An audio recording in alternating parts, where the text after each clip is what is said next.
Hello friends, welcome again to my channel Gujju તડકા.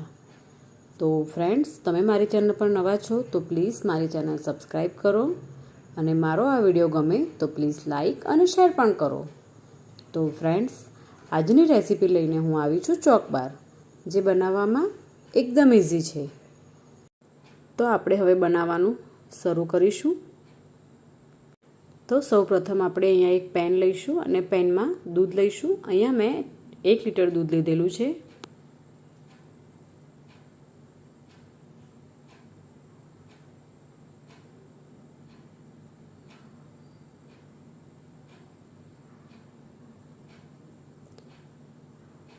ત્યારબાદ હવે આપણે મિલ્ક પાવડર લઈશું. અહીંયા મેં 5 થી 6 ચમચી મિલ્ક પાવડર લીધેલો છે અને તેને આપણે દૂધમાં એડ કરી દઈશું અને બરાબર મિક્સ કરી લઈશું.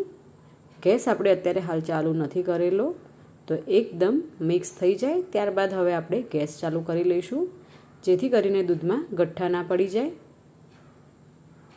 તો હવે આપણે આ બધી પ્રોસેસ મીડિયમ ફ્લેમ ઉપર જ કરીશું. હવે આપણે તેમાં શુગર લઈશું. અહીંયા શુગર મેં 5 ચમચી લીધેલી છે. તમારે જે પ્રમાણે ટેસ્ટ જોતો હોય તે પ્રમાણે તમે લઈ શકો છો. ત્યારબાદ હવે અહીંયા આપણે કોર્નફ્લોર લઈશું,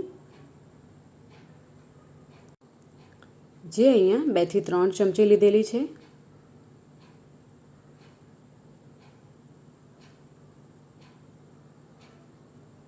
ત્યારબાદ હવે આપણે ઠંડુ જે દૂધ છે તે થોડું ઠંડુ દૂધ આમાં એડ કરીશું.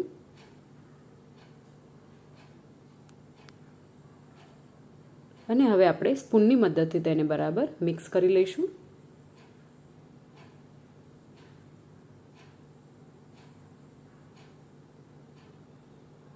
તો એકદમ સરસ મિક્સ થઈ ગયું છે.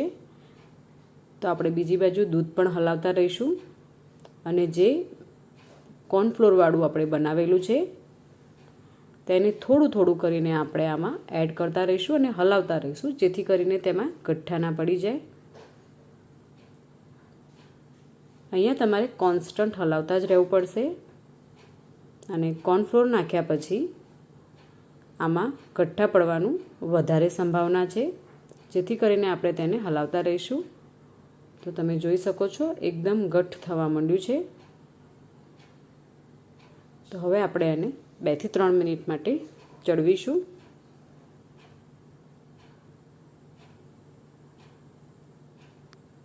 હવે તેમાં 4 થી 5 ટીપા આપણે વેનીલા એસેન્સ નાખીશું, જેથી તેમાં એકદમ સરસ ફ્લેવર આવી જાય વેનીલાની. અને તેને હલાવી લઈશું.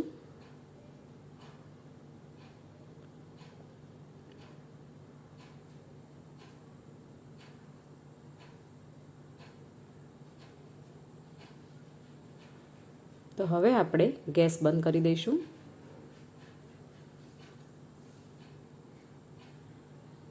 ત્યારબાદ આપણે અહીંયા આ રીતના મોલ્ડ લેવાના છે અને મોલ્ડમાં આપણે તે મિશ્રણ ભરી લઈશું.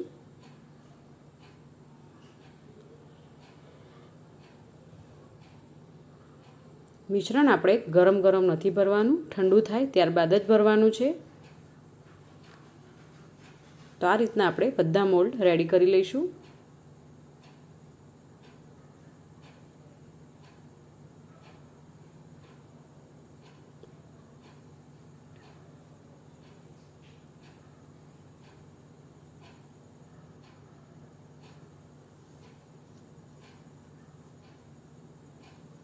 તો મોલ્ડ આપણા ભરાઈને અહીંયા રેડી થઈ ગયા છે. તો આપણે 2 થી 3 વાર એને આ રીતના ટેપ કરી લઈશું.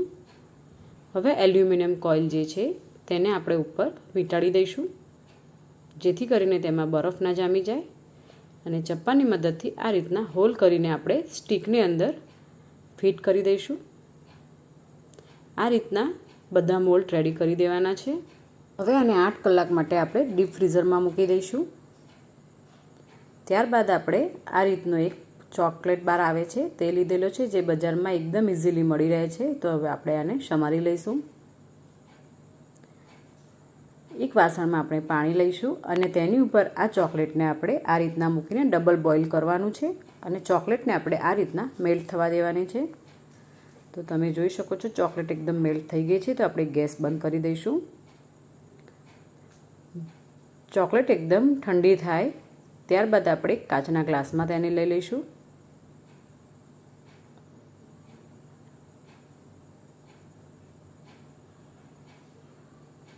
ત્યારબાદ ફ્રીઝરમાંથી આપણે જે મોલ્ડ મૂકેલા છે તે બહાર કાઢી લઈશું અને રેપર આવી રીતના કાઢી લઈશું. હવે આપણે પાણીમાં તેને 30 સેકન્ડ જેવું મૂકી રાખીશું, જેથી કરીને તે એકદમ ઇઝીલી નીકળી જાય. તો 20 થી 30 સેકન્ડ થઈ ગઈ છે, તો આપણે મોલ્ડમાંથી બહાર કાઢી લઈશું. તો તમે જોઈ શકો છો ગુલ્ફી અહીંયા રેડી થઈ ગઈ છે. તો આપણે આ રીતના જે ચોકલેટ સિરપ રેડી કરેલી છે તેમાં આપણે બોળી લઈશું.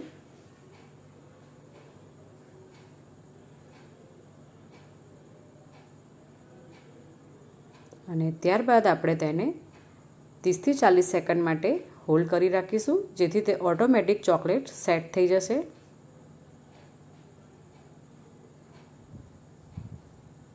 તો ફ્રેન્ડ્સ, આપણો ચોકબાર અહીંયા રેડી થઈ ગયો છે અને બીજા બધા ચોકબાર પણ આપણે આ રીતના જ રેડી કરવાના છે. તો ફ્રેન્ડ્સ, તમને આ ચોકબારની રેસીપી કેવી લાગી? જો ગમી હોય તો મને કમેન્ટ કરો અને મારો વિડીયો બને એટલો લાઈક અને શેર કરો. આવી જ રીતે આપણે મળતા રહીશું અવનવી રેસીપી સાથે.